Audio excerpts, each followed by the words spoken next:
తాకట్లో ఉన్న బంగారాన్ని విడిపించలేక వడ్డీల మీద వడ్డీలు కడుతూ ఇబ్బంది పడుతున్నారా? అయితే ఇప్పుడే సంప్రదించండి శివ గోల్డ్ కంపెనీ. మీ నమ్మకానికి మా హామీ శివ గోల్డ్ కంపెనీ. తెలియదు, గుర్తులేదు, మాకేం సంబంధం లేదు. మద్యం కుంభకోణం కేసులో జగన్ పిఏ కేఎన్ఆర్తో పాటు ఆయన బినామీలు, ఇతర నిందితులు ఇదే పాట పాడుతున్నారు.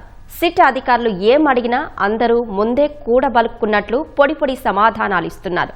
రూటు మార్చిన సిట్ నిందితుల కుటుంబ సభ్యులు, బినామీల బ్యాంకు ఖాతాల గుట్టు విప్పే పనిలో ఉంది. వైసీపీ హయాం నాటి మద్యం ముడుపుల కేసులో జగన్ పీఏ కేఎన్ఆర్తో పాటు వైసీపీ నేత Sivasankar Reddy, lucky Hyundai showroom ప్రతినిధి సిట్ విచారణకు సహకరించడం లేదు. ఆర్థిక లావాదేవీలు, పెట్టుబడుల గురించి నాకేం తెలియదు, మీకేమైనా వివరాలు కావాలంటే మా ఆడిటర్ను అడగండంటూ కేఎన్ఆర్ సిట్కు చెప్పారు. ఆడిటర్లేమో మీ ప్రశ్నలకు ఎప్పటికిప్పుడు సమాధానాలివ్వలేం, రికార్డులు చూసి చెప్తామంటూ దాటవేశారు.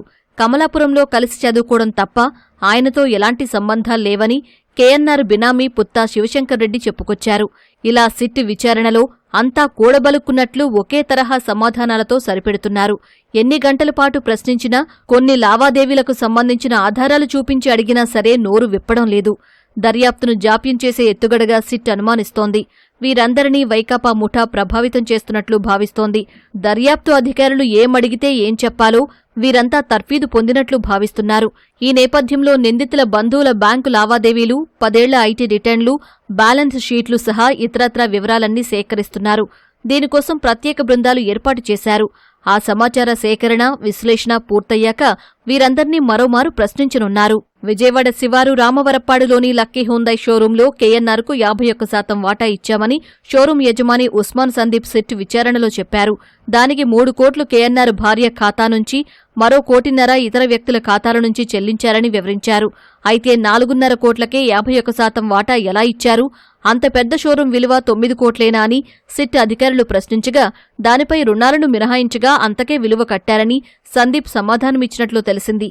తీవ్ర ఆర్థిక ఇబ్బందులతో ఎంతో కొంతకు షోరూంలో వాటాలు అమ్మేయాలని ప్రయత్నించగా ఎవరూ ముందుకు రాని సమయంలో కేఎన్ఆర్ ముందుకొచ్చి వాటాలు తీసుకున్నారని సందీప్ విచారణలో చెప్పినట్లు తెలిసింది.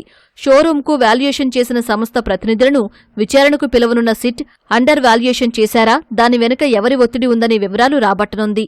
ఇక పుత్తా శివశంకర్ రెడ్డి, కేఎన్ఆర్ మధ్య 2-3 అంచెల్లో జరిగిన మనీ రూటింగ్ మూలాల్ని సిట్ గుర్తించింది. ఆయా లావాదేవీల ఆధారంగా శివశంకర్ రెడ్డి పేరిట ఉన్న బినామీ ఆస్తుల గుట్టు విప్పాలని సిట్ అధికారులు నిర్ణయించారు. కేఎన్ఆర్ దాఖలు చేసిన ఐటీ రిటర్న్స్పై పొంతనలేని సమాధానాలిచ్చిన ఆడిటర్లను మరోసారి ప్రశ్నించాలని భావిస్తోంది.